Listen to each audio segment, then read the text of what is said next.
احطها في سرفيس كده مش هقعد بقى ايه اعمل في اطباق. تمام. انا طبعا هوطي عليها خالص لحد ما ايه ما اقلي البانيه. ما سلقتش بقى ولا عملت، بس بجد جربوها بالطريقه اللي انا عملت بيها دي، تبقى تحفه وطعمها خيال.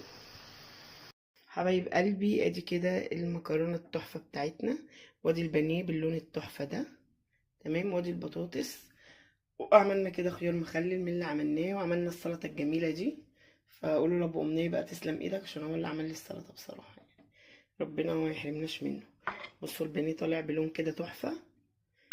يلا لو الفيديو بقى عجبكم ما تنسوناش في لايك وشير. بنحبكم في الله، احلى اخوات. مع السلامه.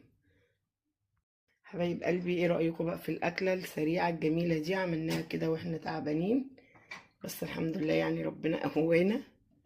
يلا لو عايزين تشوفوا الفيديو كامل على قناتي على اليوتيوب، اتمنى تشرفوني وتنوروني. مع السلامه.